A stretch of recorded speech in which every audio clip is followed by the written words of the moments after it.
There's been a decline in the spread of Ebola in Liberia, and that's according to the World Health Organization.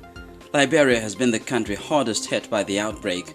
The WHO's Bruce Aylward said it was confident the response to the virus was now gaining the upper hand, but he warned against any suggestion that the crisis was over. The initial reaction is, oh my God, this is horrific, etc., etc. But with time, people come to understand, basically, it's hard to get Ebola, and that calms things down a little bit. And then they start to understand, actually, in our country, survival is much higher on this disease, and actually you can manage this disease quite safely and effectively. Protesters have set the Burkina Faso parliament on fire in an attempt to show their anger over the plans to extend President Blaise Compaoré's 27-year rule. Reports reveal that the city hall and ruling party headquarters were also set ablaze. Members of parliament have suspended a vote on changing the constitution to allow Mr. Compaoré stand for re-election next year. 5 people have been killed in the protests. Libya's internationally recognized Prime Minister Abdullah Al-Thani said on Wednesday he was ready for peace talks with rivals controlling Tripoli as fresh fighting in Benghazi killed 20 people. The North African country has had 2 governments and parliaments since a militia group seized the capital Tripoli in August, setting up its own cabinet and assembly. The recognized government meets in the eastern city of Tobruk. Egypt on Thursday banned a pressure group that has pushed for the reinstatement of President Mohamed Morsi of the Muslim Brotherhood, who was overthrown by the army last year. Prime Minister Ibrahim Maghleb issued a decree dissolving the national coalition to support legitimacy and reject the coup, as well as its political arm, the Independence Party. This follows an earlier court ruling against the organization. If you just joined us, you're watching Network Africa on Channels Television. On our special reports this week, it focuses on the town of Barawi in Somalia. Considered the last stronghold of the terror group, it was recently liberated by the AU forces and Somali soldiers. To ensure that the Islamists stay away, Uganda has begun sending 2,700 new troops to help Somalia's efforts at stabilizing. The new troops are expected to reinforce Somalia's presidency, the parliament, all ministries and the airport, as well as the country's seaports. Abdulaziz Bilo reports for the Voice of America from Mogadishu on the impact the loss of Barawi will have on Al-Shabaab's operations. After 6 years under the oppression of the terrorist group Al-Shabaab, the people of Barawi are smiling.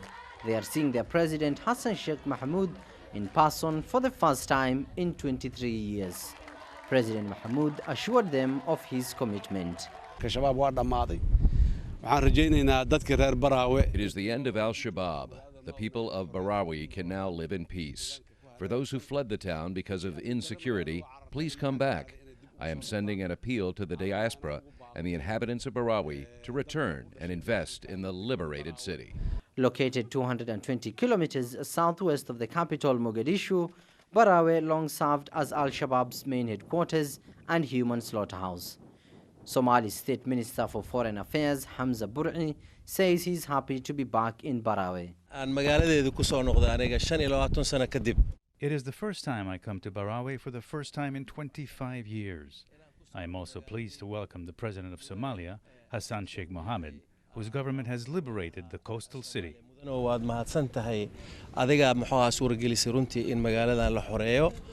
an offensive named Operation Indian Ocean, Somali and African Union troops dislodged the extremist group from a string of towns. The operation has seen the federal government exert its authority in areas once under Al-Shabaab control. The commander of AMISOM's Uganda contingent, Brigadier General Dick Olum, says a semblance of government has been restored in Barawi.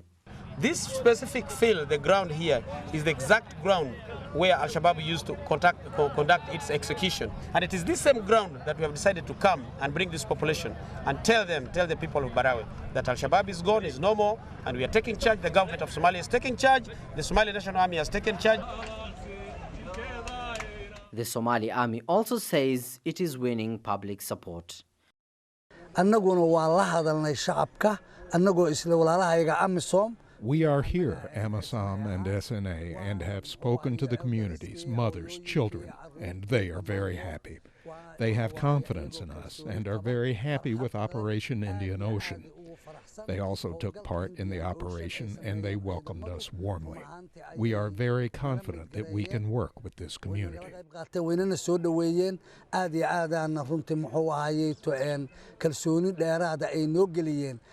Al-Shabaab used the port as a transit point for importing arms and exporting charcoal, a trade the UN Security Council banned in 2012. The Security Council recently authorized the inspection of boats suspected of carrying charcoal or weapons for Al-Shabaab. With control of Barawe, the government hopes to deprive the Al-Shabaab of three things: a major route for import of weapons, the movement of local and foreign fighters, and its financial lifeline.